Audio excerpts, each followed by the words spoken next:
I'd like to introduce our first student leader for the evening.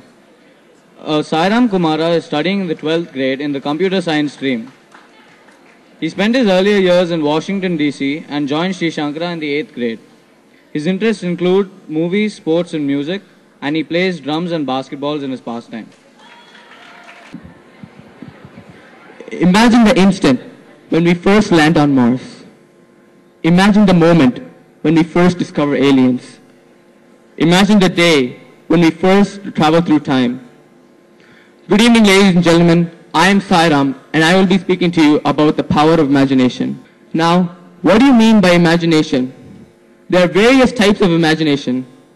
One, of course, is the ability which allows us to daydream in class when we don't understand what the teacher is teaching.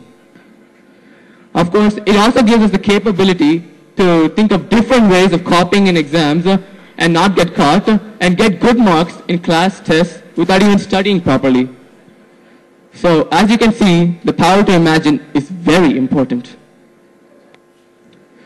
For some politicians, they imagine how much lakhs or crores they can swindle in the next 5 years. Another way of imagining would be how would it be if there's no school for the next 2 months? Just think of all the possibilities. Now, I would like to say,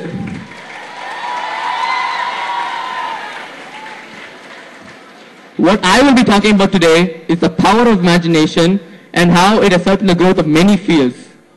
Later on, I'll be speaking about what I imagine and how it will keep us progressing ahead. Now, I would like to ask you a simple question. What first comes to your mind when you see this picture? Some of you might be thinking about the music. Some of you might be thinking about the dance. Others might be thinking about the chance to hang out with friends or meet celebrity guests. As you can see, each of you will be thinking about a different thing. This itself shows the concept and power of imagination. I can seriously say, in every part of the world, in every profession, imagination is vital. An author has to think of a plot and choose their characters in such a way that all the readers will be thoroughly entertained. A movie writer has to shoot the scenes and envision a storyline so that it appeals to the mass audience. So it is due to such imaginative abilities you have the characters you see here. A musician has to compose a piece in which people will find delight and joy listening to it again and again. Now, let us go back a few millennia when man first came into this world. When man first came into this world, he was nothing but a caveman. He had basic amenities such as food, air, water, clothing, and shelter. Back to food which he had to hunt for, clothing which he had to look for, and shelter which he had to find. Slowly, man used his imaginative ability to move forward in life. First, he created fire. Then, he formed the wheel. Slowly, he began to think and to keep on progressing ahead in his life. In the field of weaponry, man was first using only a spear. Nowadays, we have an AK-47, we have an M4, and slowly we are going to the field of nuclear weapons. Even in the scientific field, the power to imagine is very important. Chemists then did not know what an atom was. They did not know what a molecule was. They did not know how many properties there were in the periodic table, or there wasn't even a periodic table at all.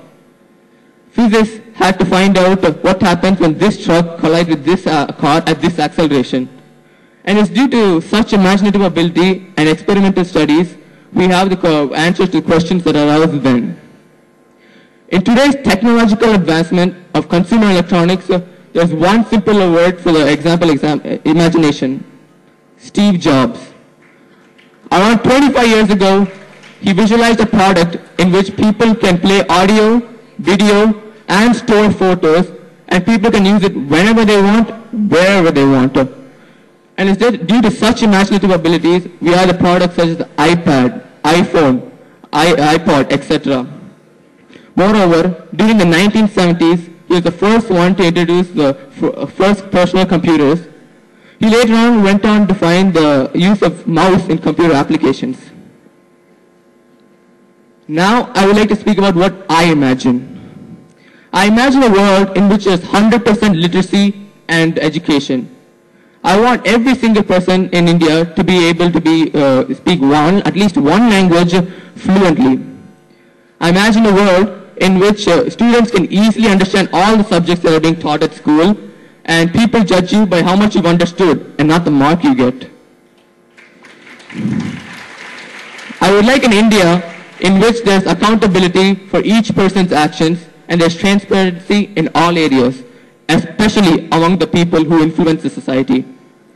If the required measures are taken, then I feel India can improve as a nation.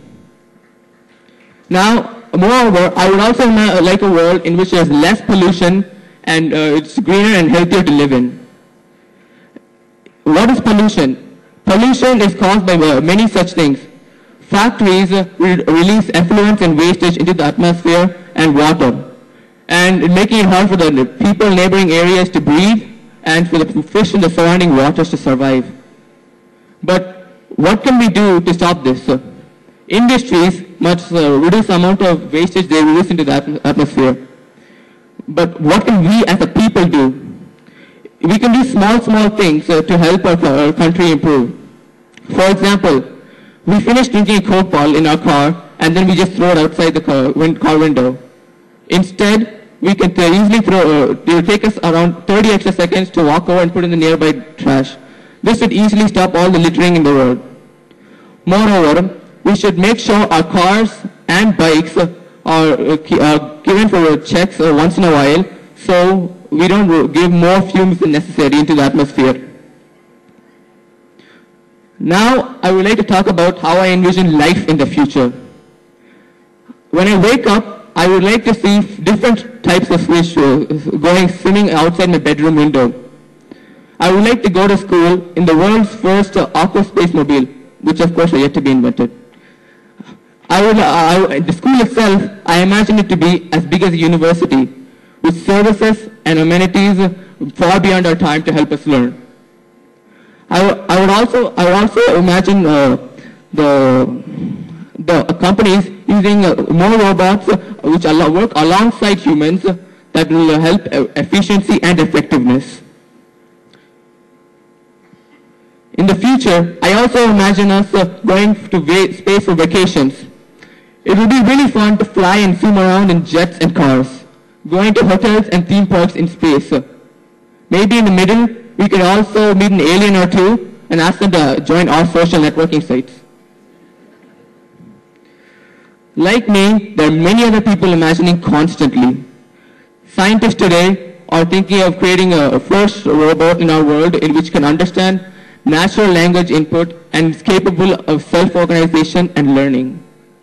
In the automobile industry, they're looking for an alternate fuel rather than fossil fuels because they're soon depleting out.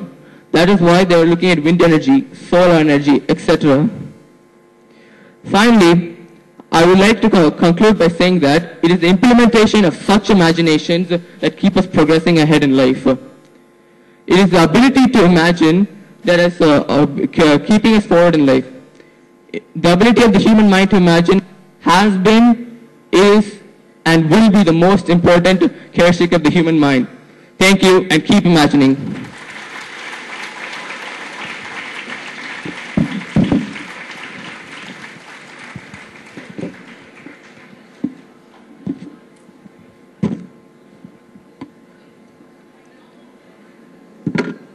Thank you, Sairam. I request our principal to present a memento to Sairam.